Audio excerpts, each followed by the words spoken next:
welcome, everybody. Thank you for coming today.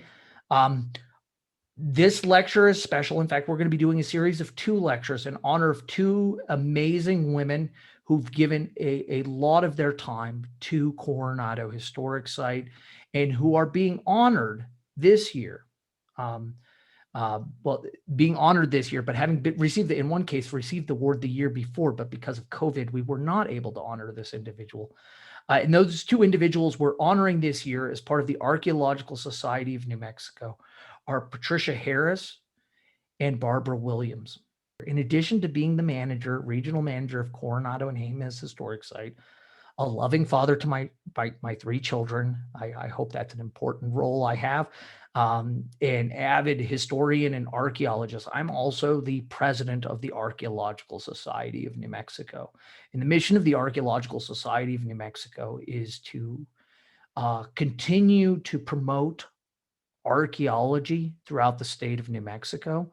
Not just archaeological research, but people who work on the front lines of disseminating information and sharing their love of archaeology and helping encourage other people learn about archaeology and history throughout our state. And these 2 amazing women, Patricia Harris and Barbara Williams, are 2 people that the Archaeological Society of New Mexico has chosen to honor primarily for their work with the Friends of Coronado Historic Site. And these 2 ladies are, I believe, both founding members of the original Friends of Coronado Historic Site, that they could probably tell me more about the history of the Friends group than I ever possibly could. But where you probably know them today is from not only serving on the board, but Pat Harris is the one who puts together the fantastic e-blast that gets all of our activities out there to the public. And Barbara Williams is currently our editor of our newsletter.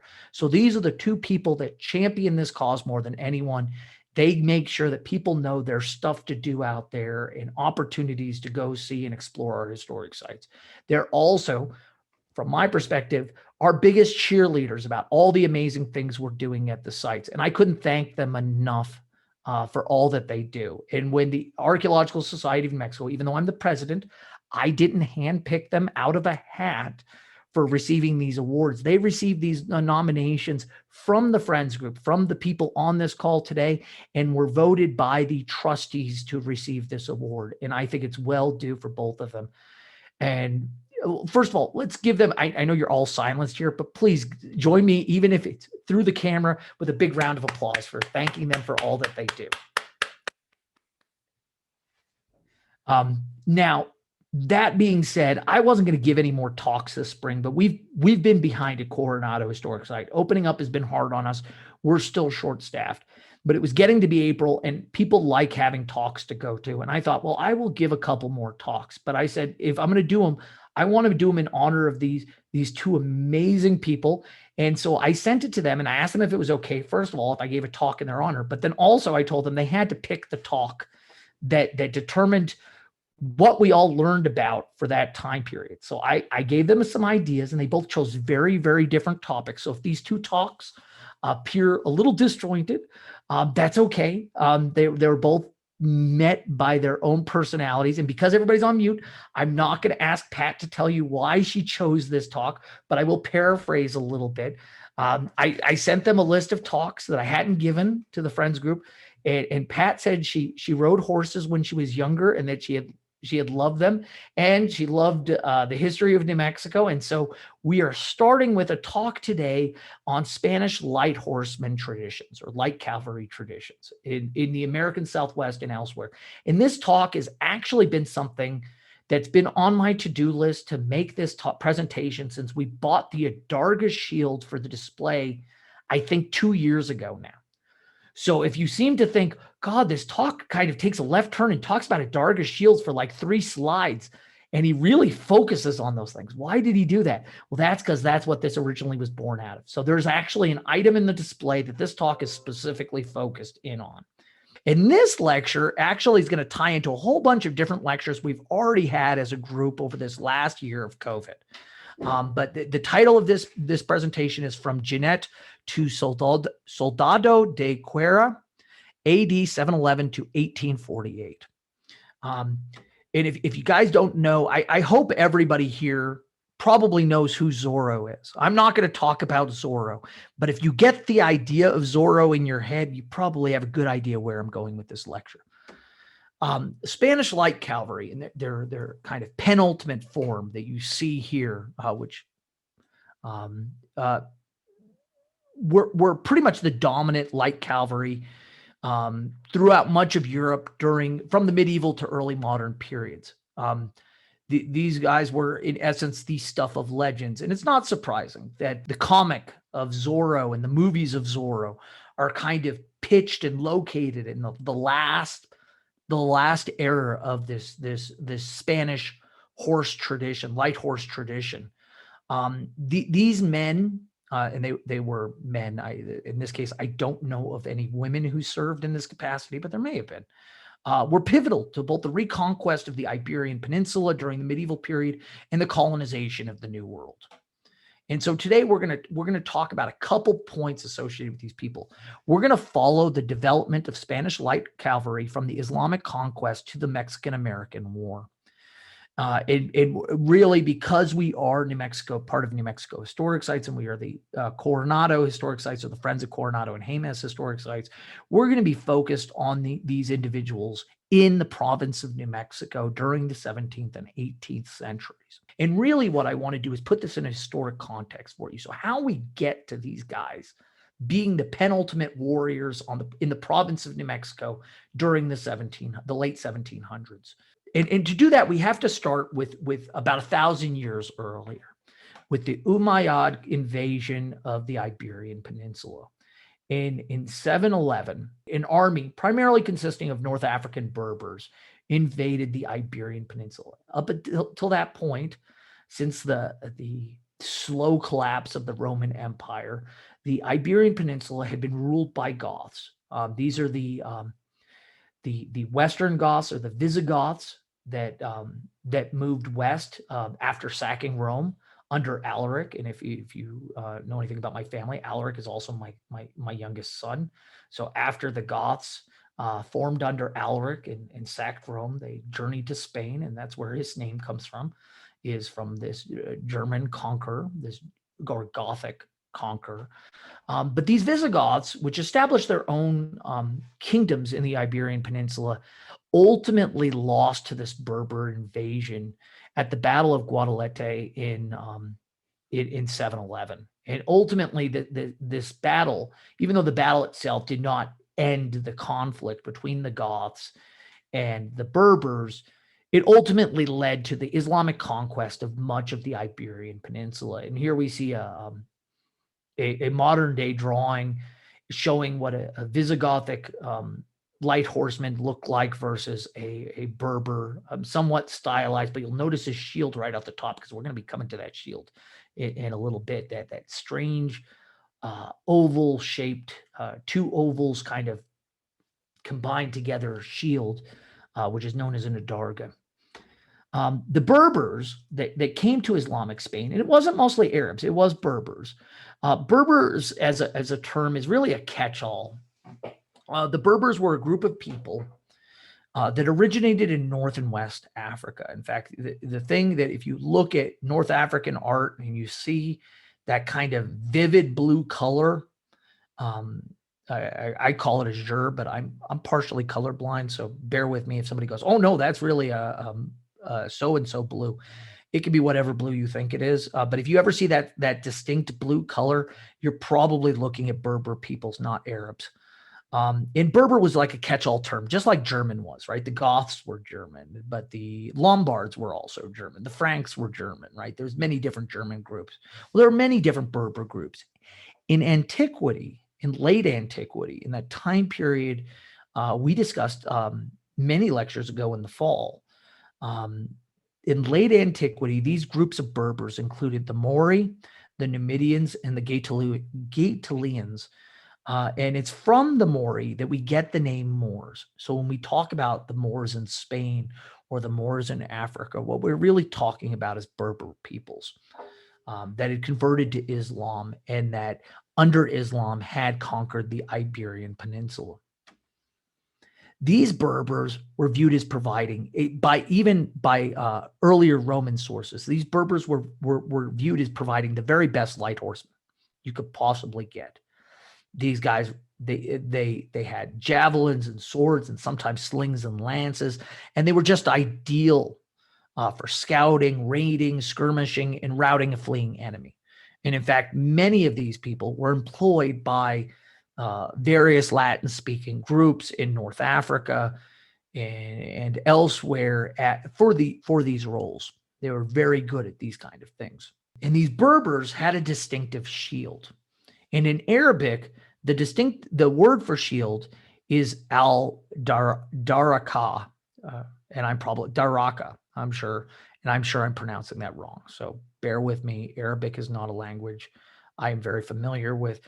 But in North Africa and Iberia, the Arabic word for shield was shortened to adarga and was used to specifically refer to a shield used by the Berbers and by subsequent Spanish light horsemen. And we can see that shield here.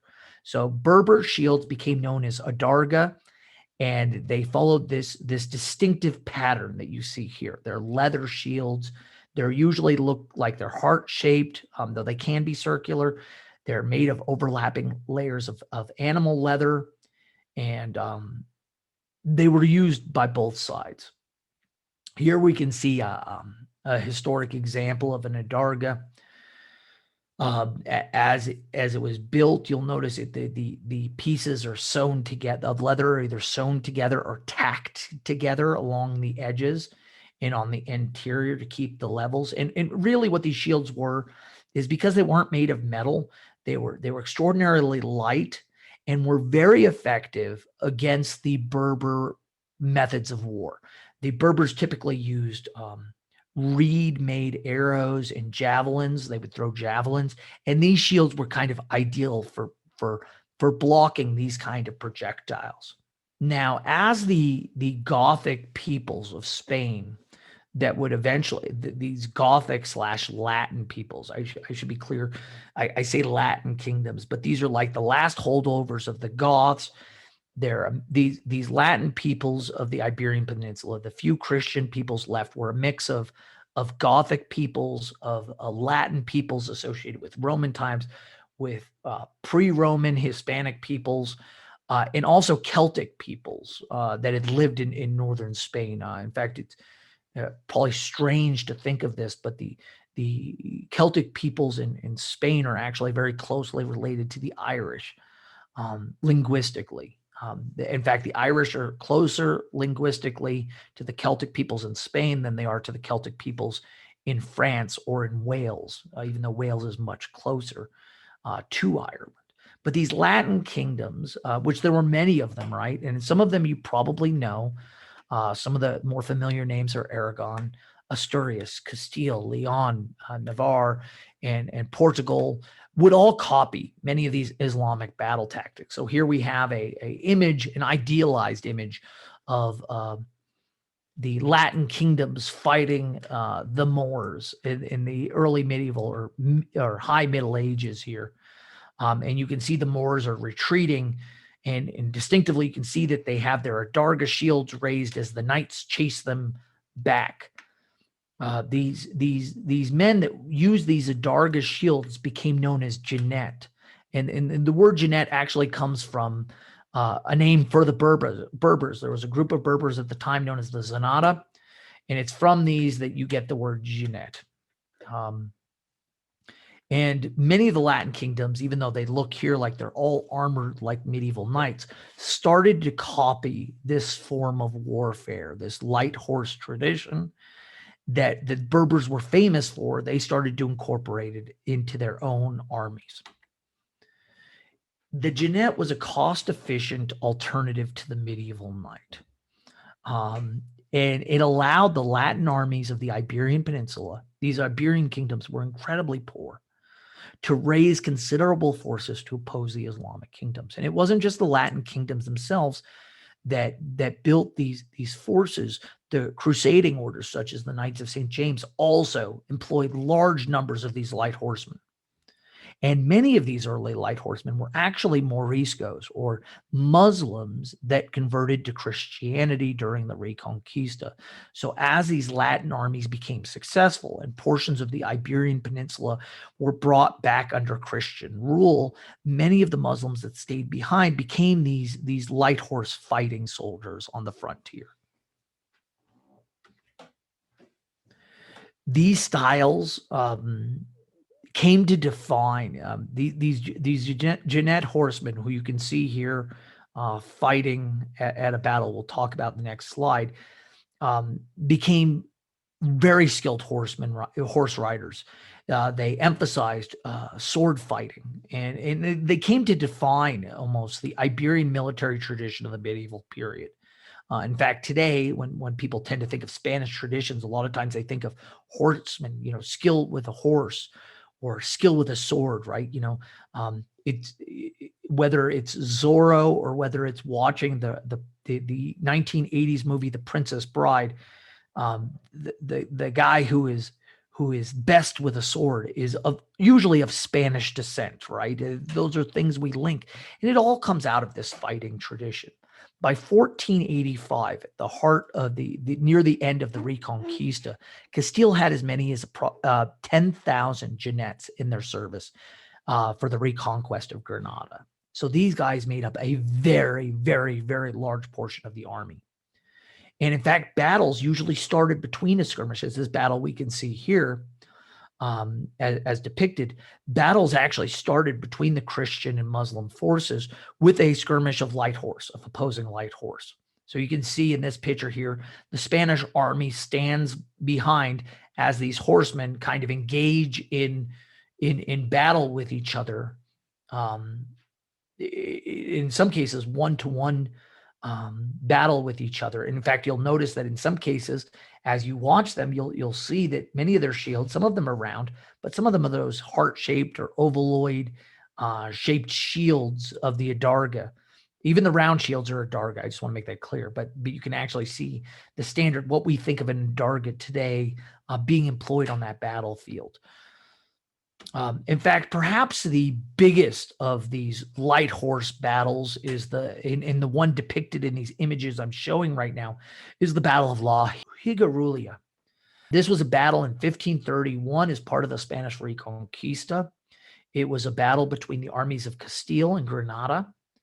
The interesting thing about the battle, from a perspective that we look at today in these images, is that the armies on both sides are nearly identical. In fact, they're fighting the same style. They're dressed the same way. You don't see a lot of medieval knights on the side of Castile. Instead, you see these light horsemen engaged over and over again in these battles. And in fact, the battle, which occurred in the Valley of Vega, really was a demonstration of equal forces going against one another. And the main reason that Latin armies won is they demonstrated greater skill in leadership in the same battle tactics that the Arabs used. So they'd gotten as good at it as the Berbers had, or the Arabs, I should say. At this point, it's hard to say Arab or Berber, because at this point, Granada is a melting pot of all sorts of peoples. At earlier times, it was easier to distinguish Berber and Arab, but at this point, you're looking at Muslim versus Christian, really. Both groups are such a high mix. I mean, remember that the men on horseback fighting for Christianity are literally, in some cases, Muslims that had probably converted a few years earlier. These are not necessarily different people fighting each other. These are people that share same ethnicity, in many cases, even the same language. Even most of their belief systems are very, very similar. So after the Reconquest, these Jinetes, these light horsemen, were exported to conflicts throughout the globe. They did have some limited success in Europe, but were primarily hamstrung by the use of heavy cavalry and improvements to firearms. So in the old world, these guys kind of die out at the end of the Reconquista. And a battle we've seen before when I talked about the military traditions of Spain was the disastrous loss of the Battle of Seminara in Naples in 1495. And of course, this was a French victory over the combined forces of Castile and Aragon, with the Kingdom of Naples, fighting the French. And the French pikemen and heavy cavalry just ran right over the lightly armored Spanish forces. They just couldn't stand up. And as a result, getting off on a tangent a little bit, Spain had to reprogram its entire military perspective as a result of this battle in the Old World. From this, they'll develop the tercio. From this, they'll develop their strength in firearms and their strength in pike formations. And cavalry will play a limited role in the success of the Spanish army moving forward in Europe. But the light horse is not done.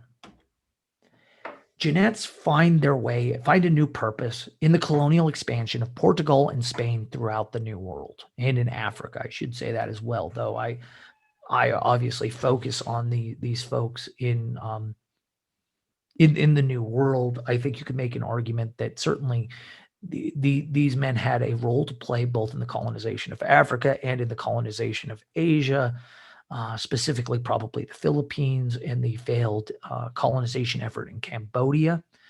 But in the New World, indigenous populations, these guys were very, very effective because indigenous populations had no experience dealing with the horse. And the Adarga, the shield they used, was more than adequate to protect against most Stone Age technology. So these guys won battles, and they contributed to the Spanish war cause or colonial cause disproportionately to the number of them there actually were. And of course, we can see that right away, perhaps most famously in the Siege of Tenochtitlan. The Siege of Tenochtitlan occurred over several months in 1521. It was a Spanish victory over the Aztecs in central Mexico. And really, the key role that these horsemen played in that siege was that every day the cavalry led daily forays into the city along the Tacuba Causeway. And every day, and these were led by Pedro Alvarado, who we've discussed in previous lectures. They would ride in every day, kill people and raise blocks of the city, and they would just destroy a little bit more every day and every day, until eventually they reached the center of the city and placed the Spanish flag at the Tlatelolco marketplace. It was these horsemen that contributed so greatly and ultimately led to the Aztec defeat. They were the first in, and the ones that were the first to the center and heart of the city. Here we have a great historic image of Spanish conquistadors. This is slightly later in time. What we see in this image on the left-hand side is an image of Guzman attacking Michoacan in the period immediately following the Cortez's rule in Mexico. And you'll notice that Guzman himself, as head of the Spanish forces, he fights as a light horseman. He's not wearing armor. He's not in the entrapments of a Spanish knight. Instead, him and his compatriot, shown in the upper left corner of the image, are wearing their normal clothes. The only thing they carry is an adarga and a sword or a lance. The Nahuatl people do most of the heavy fighting, and they're located below as they fight the Perpetua or Tarascan peoples that you see giving fight to them. You can even see a little. The dog doesn't appear very big, but you can see they got their little war dog going on there. That may be the first case of a Chihuahua getting savage on somebody. I don't know. I'll leave that to you to determine. But the biggest problem with these light horseman traditions in New Spain was the relatively low number of Spaniards, especially when a campaign was conducted over great distance or for extended period of time. They were very effective in these initial campaigns of conquest where they can consolidate forces, but they proved problematic in larger, more drawn out wars with indigenous peoples. And as a result, the Spanish turned to augment their forces with people of mixed ancestry and Native Americans. They brought them in and made them learn the horse. And really, this transition occurs during one specific war, and that is the Chichimeca War. This is, now mind you, this gentleman is of Chichimeca descent, but this is a modern day picture. So I apologize if it's not historically accurate to the Chichimeca peoples. My apologies, though I think he tried his hardest on this one. The Chichimeca War, which we have discussed in several other lectures, was a long war, a war that the Spanish didn't necessarily just dominate from the very start. It was a 40-year war on the northern frontier of New Spain that involved the Oñate family fighting against these more barbaric Chichimeca tribes in the areas in and around Zacatecas, what is today Zacatecas.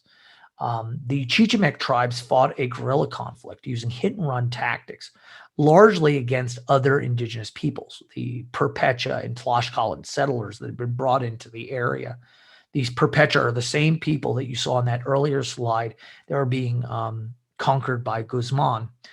And as a result, the Spanish trained many of these settlers, both the Perpetua and Tlaxcalan settlers, as well as Mestizo people of mixed ancestry, were trained in light horse tactics to respond to these attacks. At the same time, the light horse tactics on the frontiers of New Spain began to evolve once again. For one, you'll notice these are the weapons of war on northern New Spain following at the end of the Chichimeca War, or this is slightly later in time. These are 18th century examples, but you're getting close to this by the end of the Chichimeca War. You're seeing this transition occur. And one of the key transitions you see is, in addition to using the Adarga shield for protection, they start to adopt these leather vests, these long leather vests that protect the central portions of the body. They also begin to use firearms on horseback, and these will eventually include the flintlock, carbine, or shotgun. The shotgun being most common in Spanish, that's known as an escopeta, and they're pretty common on the frontier. But they would also carry a brace of pistols. These would all ideally be in later time periods flintlock firing guns. Earlier on, they were wheel lock.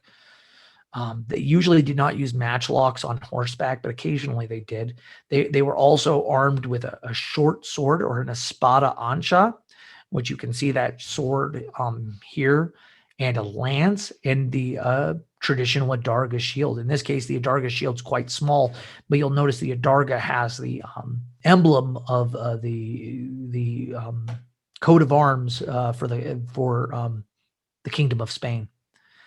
Another thing they started to do was take on lots and lots of horses. And the primary reason for this on the frontier was that it allowed the animals to remain unshod. So they didn't have to rely as heavily on blacksmiths and on access to iron for horseshoes. These guys became more and more self-sufficient. In Spanish documents, in modern day documents, we started to call these people the Soldado de Cuera, or the leather soldiers, the soldiers that wear leather jacketed light horsemen. And you can see this here is a gentleman as drawn, more as he would have occurred in the 18th century here.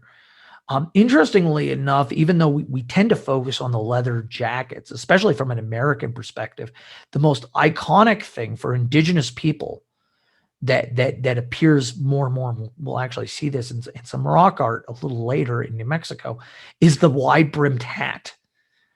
Which is eventually going to become your cowboy hat, right? The wide-brimmed hat to protect against the sun becomes almost as iconic, as far as something that you can see from a great distance when these guys are coming on horseback. Native American peoples did not wear wide-brimmed hats like the Spanish did during this time period. But these guys, with their horses and with their accoutrements, became the rapid response troops throughout northern New Spain. How many of these soldados did we have in New Mexico? Well, at different times in the past, it varied. But ideally, you had 100 of these guys stationed at Santa Fe and 50 at El Paso. Where were these guys stationed in Santa Fe? Well, just behind the Palace of the Governors in what was then the Presidio. Most were of mixed descent, which is to say they were both of indigenous descent and European descent. They were people that they were the descendants of the colonizers who had intermarried with indigenous peoples. Very few were of Spanish descent, though you do have some Criollo officers, and the governor served as the commander and had ultimate say in all operations. So the ceremonial head of this group of soldiers was the governor in Santa Fe. But these guys could be sent in theaters very far to fight in places very, very far from Santa Fe and El Paso, including the Great Plains. The most famous of these battles with the Soldado de Cuera occurred in 1720. It was actually a defeat. It's interesting that our greatest battle with these guys in New Mexico history is a defeat in 1720, but it really is. In 1720, the governor dispatched a group of about half his soldiers, half his Soldado de Cuera on a mission to go into the plains and disrupt French activities there, or ascertain what French activities were going on there with the indigenous peoples, and destroy French presence if possible. So he sends out half his force from Santa Fe. They are eventually camping out in what I think was Nebraska, though I could have that slightly wrong. It was in the northern Great Plains. They were camping for the night when at dawn, a group of Pawnee and Otoe peoples performed a surprise attack. They specifically targeted not the indigenous peoples that had gone with the soldados, but the camp of the Spanish soldiers. And it catches Lieutenant General Pedro de Villasur off guard. In fact, what you see here in this image, if you've never seen the Sagacer hide paintings, is this is them attacking at dawn. And you'll notice, the first thing you'll notice about the Soldado is that they are not on their horses. It's because they were caught off guard. So they actually try to form what is in essence a tercio out of their forces. So they group up together just like they would as foot soldiers. And this proves to be a terrible mistake, as these 36 of the soldiers, which is all but 4 or all but 9 of the soldiers, end up dying in the battle. It's a great defeat. It's pretty much wiping out half your army in Santa Fe in one battle overnight. So this is a terrible defeat, but it's one that you can actually see in the Sagacer hide paintings, which are, I do not know if they're currently on display in the Palace of the Governors, but they have been on display in the past. And of course, if you Google the Sagacer hides, you can actually learn quite a bit about them online. There are digital images of all the Sagacer hide images online for you to take a look at. Now, I'm not, obviously, that would be a terrible example to say these guys are like the best of the best, and then my example is to show you they lost. So I actually want to focus in on a guy that you probably should know about. If you know anything about 18th century New Mexico, this Juan Bautista de Anza, you know, if you're going to boil down New Mexico history to one man, right, for a century, the man in the 16th century, you probably boil it down to, if you had to boil it down to one person, it's Coronado, right? And our historic site's named after it.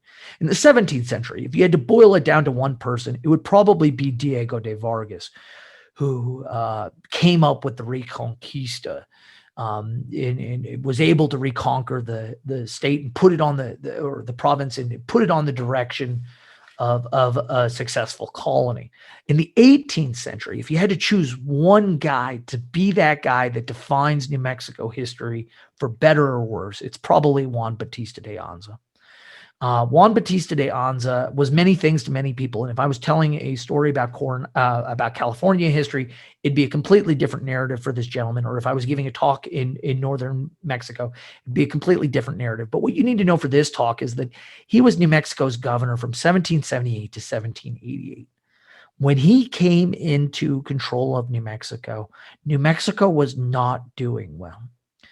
The Comanche peoples on the eastern plains had started to raid into New Mexico and in the Utes to the north, and to some extent the Athabascan peoples of the the Navajo and the various Apache peoples were all really starting to raid into New Mexico and put a lot of pressure on the colony. And he gathered New Mexico's fighting forces, which included these Soldado de Cuera, as well as huge amounts of Native American auxiliaries. As we've talked about in past lectures, it's important to note that, remember, 95% of the army, or at least 75%, I'll get a little less uber radical, at least 75% of most of Spanish armies, in many cases more than 90% of the Spanish armies, were actually made up of Native American auxiliaries. But the Spanish fighting force was almost exclusively the Soldado de Cuera. And he takes this large army and he fights and wages a successful campaign against the Comanche in 1783. It's so successful, the Comanche signed a formal peace treaty at Pecos Pueblo 3 years later. Now, there's a lot of other things I could talk about with Juan Bautista de Anza, but I'm going to stop it there with saying that the Soldados de Cuera actually solved a major issue in 18th century New Mexico. And if we're going to go that route of, I said, well, I'm not going to talk about Zorro, but I think Zorro will be something you can relate to this. It's important to note that in the Zorro comic books, right, the golden age, I mean, and we're talking about Zorro ends up in Los Angeles, right? That golden age in which Zorro is, kind of that fictional age in which Zorro is occurring is this later 18th century period, this period in which the Spanish rebound and really become a very, very powerful colonial power again in northern New Spain, in the territories of California, in New Mexico. And much of that is due to this gentleman here, Juan Bautista de Anza. We can see the impact of these soldiers on indigenous peoples, even in their own art. While we can't often infer what the scenes are showing, or we don't necessarily know the entire narrative behind this, we can see the impact of the Soldado de Cuera in the rock art that surrounds us all the time. In fact, many of the images you see here, in fact, these are, I think, from Native American peoples. I took this Navajo peoples. I took this one. I'll be honest. I took this one off Wikipedia because it had so many great examples of what are Soldado de Cuera fighting. You can actually see their hats on them, their lances. Here they are fighting some Navajo people. And it appears, at least my interpretation of these images, the Navajo are actually, like the Sagesser hide paintings are doing, they're immortalizing a battle they lost. So the Sagesser hides were immortalizing for the Spanish a battle they lost. Here we have the Navajo potentially immortalizing a battle they lost against the Soldado. We don't know what battle this actually is, though. But certainly the actions of these soldiers remain in the collective memory of indigenous peoples. They remain in the art and storytelling they left behind in forms of pictographs and petroglyphs. So when did the decline happen? Because obviously these guys didn't exist in the 20th century. So what happened to them? Well, unfortunately, the Napoleonic Wars happened. As the Napoleonic Wars raged in Europe, Spain's authority over northern New Spain declined rapidly between about 1808 and 1821. And as attention and money to keep these units raised declined, indigenous people and their raids increased. The subsequent Mexican government lacked the financial and or political willpower to maintain adequate garrisons. In fact, of course, if we were going to end with the Soldado de Cuera with the Spanish-American War, which is where we are going to end, but I'm not going to end it in New Mexico for this very purpose. In the Mexican-American War in 1846, New Mexico's governor chose to surrender rather than mount a defense of the territory. So these guys never got to show what they were capable of in New Mexico against Spanish forces. But of course, that wasn't the end of the story, nor where I want to end this discussion. Instead, I want to take you to California, where the last fight of these gentlemen in the United States took place. It happened in December 6th, 1846, and is known as the Battle of San Pasqual. In this battle, the army, which had successfully conducted the bloodless conquest of New Mexico, had marched over to California. Led by Kit Carson, the Mexican Lancers came out to meet a numerically superior army force, and they beat them. They beat Kit Carson. They beat General Kearney. Now, mind you, there are some extenuating circumstances to this battle, but the last fight of these, at this point, they were called Lancers. But if you'll notice, as even depicted in this modern day representation, these are pretty much these same men that had served Spain for so many hundreds of years earlier. They're wearing their leather jackets. They are wearing their wide-brimmed hats, and they are carrying their lances and riding into battle as their forefathers would have done for at this point 700 or 1,000 years.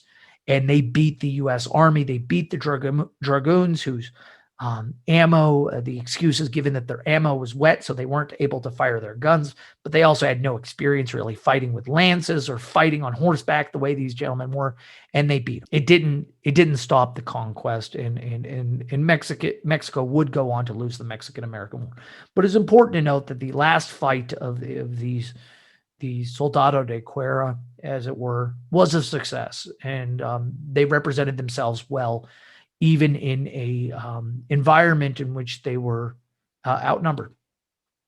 So I want to leave you with a couple legacy points and some points to take away from this talk, and then I will open it up for questions.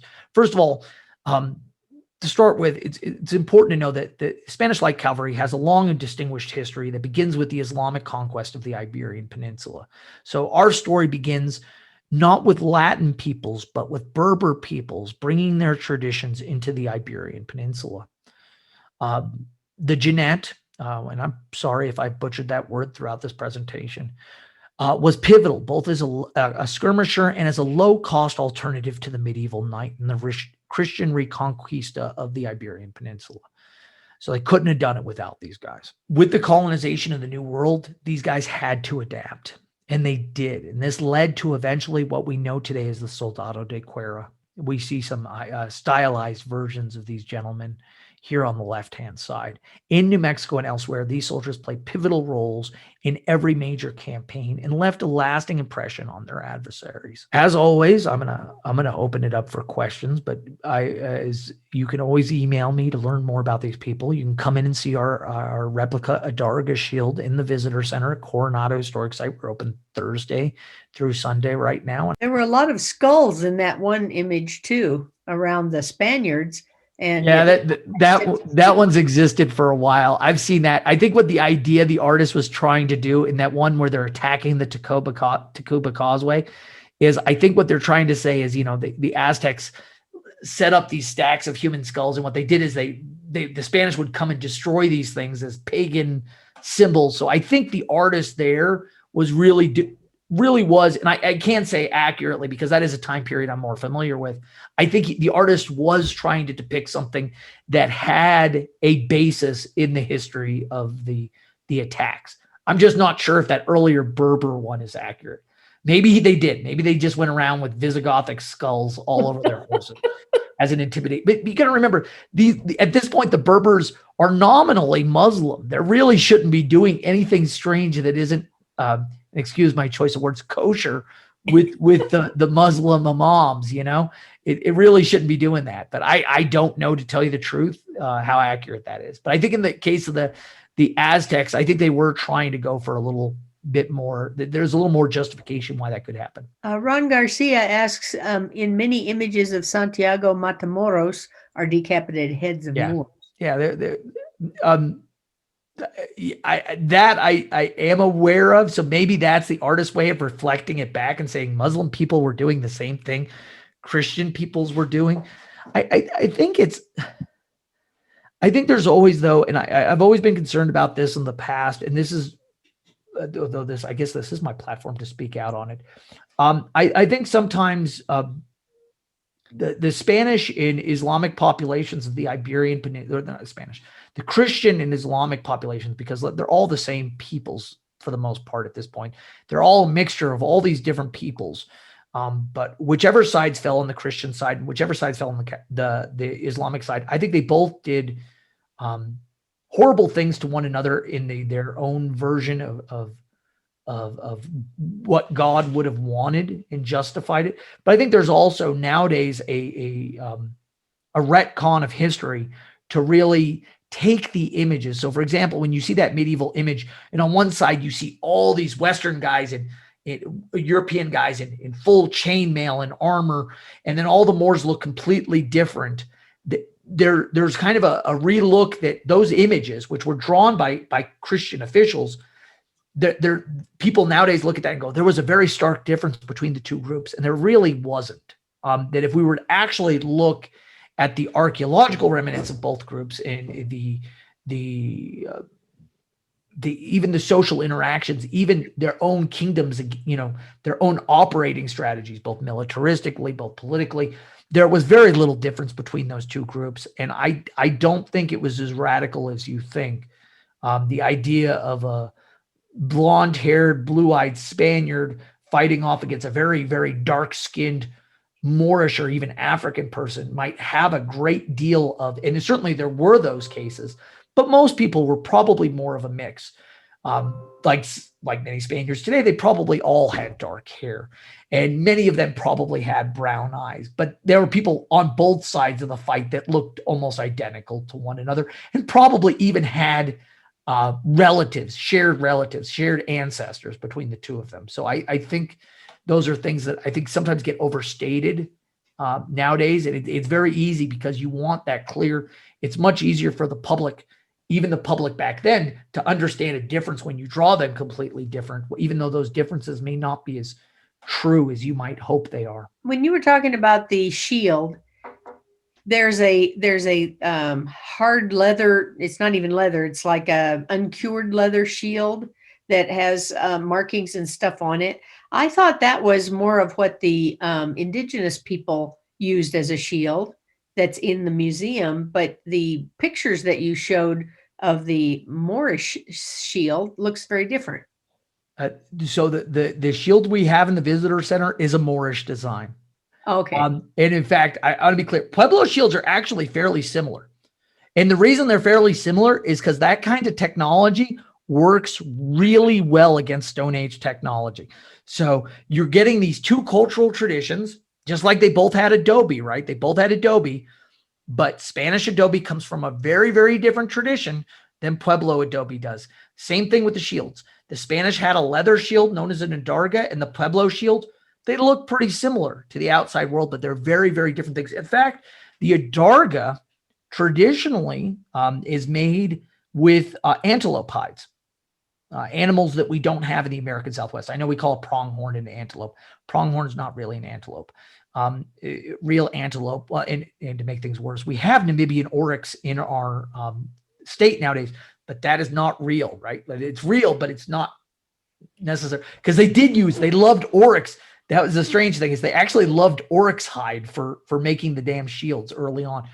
So that makes it problematic, because you're like, we have oryx in New Mexico today. The Pueblo people probably used oryx too. No, they really didn't. Those are actually from Namibia in Southern Africa that have been brought into our state, but they are here nowadays. So you could actually make an Adarga out of oryx, but most people who made them in the New World actually made them out of cow leather. In fact, the vests were also made out of cow leather. In fact, one of the things I don't mention in this talk that I thought about bringing up is the concept of, you often see, once again, you get to see those diametrically opposed images. A lot of the images of Spaniards nowadays, when we draw pictures of Spaniards, if you just Google on the internet, what you're going to see is a Spanish conquistador. They're going to be dressed in so much armor. They're going to look very, very different from the Native American peoples. Instead of horsemen wearing maybe a cotton or leather armor made out of animal hides, it doesn't look necessarily as remote, right? And most of these guys, by the time they're called Soldados de Cuera, they're mestizos. So they're not, at this point, first of all, these Jinetes had been mostly of Moorish descent to begin with. But as the tradition moves into the New World, they're intermixing with a lot of Native American bloodlines. So that once again, these guys are not a tradition of Spanish medieval knight brought to the New World. They are medieval soldiers. They are a continuation of these medieval traditions, but their tradition is coming out of Islam. It's coming out of the Berbers of North Africa. They're coming out of the traditions of the people who used to live next to the Romans in Tunisia, not the peoples that had lived in Visigothic Spain, or even before that times Roman Spain. They're not Russell Crowe. They're not a continuation of the Russell Crowe character you see in Gladiator riding a horse. They're not. They're not. So I know that's a popular image. Everybody loves Russell Crowe. Well, maybe not anymore, but people used to love him. Make things matter worse. Russell Crowe is not a Spaniard. He's Australian. Okay, next question, Julie. I do have a question. You know, when you live in New Mexico, you hear about the Pueblos and the Apache reservations, but what happened to the Comanche? Are there Comanche reservations? Yeah, there's the most of the Comanche tribe, to my knowledge, and in mind you, once again, I should state this, after the battle of, and now we're talking much later in time here, after the Battle of Palo Duro Canyon, which is just south of Amarillo, the Comanche were broken, and they end up being resettled in and around in Oklahoma, in what will become Indian, or is at that point Indian territory. Most of them today live in and around Fort Sill, Oklahoma. And you can Google Fort Sill, Oklahoma. Unfortunately, I'm not the most qualified to discuss that, but in the 18th century, in the times when Anza is having to have to fight them, Pecos is their back door. So just think about it. The Spanish Empire stops at Pecos Pueblo. Anything east of Pecos Pueblo at that time period is Comanche territory or Ute territory. It's wild territory. And Anza stops it. He stops the raids for a period of time. In fact, he makes that last, if you want to look at it, that last golden age of Spanish colonialism. Anza's that guy that comes in and really, he's the defining moment of it, right? He ends up fighting these guys to the point where they have to make peace with him. It's better to have peace and trade, and he stops all that. He stops all that with his soldados, and then he has a very different legacy depending upon which area you look at with him. But for our talk, he'll run off into the sunset because my background is not in California history or northern Mexico, other portions of northern Mexico. But those Comanches are right there. I mean, think of it this way. If you were going through the Galisteo Basin, you might encounter Comanches going through even the Galisteo Basin in late 18th century New Mexico. They were tough hombres, and they were all over the place, and they were very skilled horsemen, fighting almost the exact same way as the soldados fought. But ultimately, even the small soldado force, along with their Pueblo allies, were able to bring them to the table, to peace accords. It didn't last, unfortunately. The Napoleonic Wars screwed up everything, not only in Europe, but they screwed up everything in the New World, led to Mexican independence, which sounds like a good thing, except if you actually start to, if you want to look at a confusing subject, Google Mexican independence and start to learn about all the different things that occurred during Mexican independence. And I got to say that if you think our revolutionary history is complicated, it's nothing compared to the United. I'm talking about the United States here. If you think United States revolutionary history is hard, try to learn Mexican revolutionary history, and it's a much more difficult tale to tell. And ultimately, some of the people that actually won out in those things were not looking out for the people of Mexico at all. Most of them were actually looking out for their own gentrified interests, at least early on. And they didn't want to lose those gentrified interests with the collapse of the Spanish Empire. So they thought, let's be proactive about it. And they set up some not so good governments. And unfortunately, the Mexican people, the people, not even Mexican, the peoples in remote places like the province of New Mexico and elsewhere, especially on the northern frontier, suffered as a result of their concern with me. And it did not serve these people well. And it didn't mean they don't have proud culture or anything like that. But a lot of our negative views of Mexico during the Mexican-American War are based primarily on our own colonial interest in conquering the land, and also a view of the Mexican people, which wasn't fair. It was a view of people who had just suffered under a very corrupt government that had not put a lot of money back into the area. It'd be like if our country, think of it today, if the United States didn't put any money into road maintenance for 20 years, and then somebody came in, the first thing they'd say is, well, Americans don't care about their roads. Their roads are all crappy and stuff like that. Well, it's not that they don't care about the roads. We haven't had any money to fund the repairs of those roads, right? That would be kind of like the idea. So like the Army comes in, the U.S. Army comes in and sees this thing and says, God, these guys, they don't have anything. And yeah, but that's not necessarily their fault. That has to do with people diverting funds that were meant for the common good. It means a lot of other things. And even still with all of that, they were able to beat us in a battle that the U.S. government should not have lost, but they did. And some of those people that you think, well, they were great fighters. Kit Carson was a great Indian fighter. No. He lost. Unfortunately, I'm not here to bash Kit Carson. When you start looking at Kit Carson's history, man, he lost it almost seems like any time he went up against, and this is going to sound very mean of Kit Carson, but almost anytime he went up against a foe that was serious about fighting him, he lost, or he lost his nerve to fight them. Whether you're looking at the Battle of Valverde or the Battle of San Pasqual or any of them, he just seems to do poorly. And it's not to say he's not an important figure in American history. I think he is. But it's almost like if somebody stands up to him, he didn't know what to do. And maybe that in some cases is more problematic with some of our U.S. Army heroes of the different time periods. Enjoy the rest of your day, and I will return in 2 weeks, and we will be talking about the early modern history of Poland. And somehow I'm going to link these two talks into a way where both you get to learn how they're both important with each other. Enjoy the rest of your day, guys. Stay safe. I hope you're all getting the COVID vaccination. Please do get the COVID vaccination. It helps you and it helps people around you. And we don't want anybody to get sick. Bye, guys. Thank you, Thank you, Matt. Bye-bye.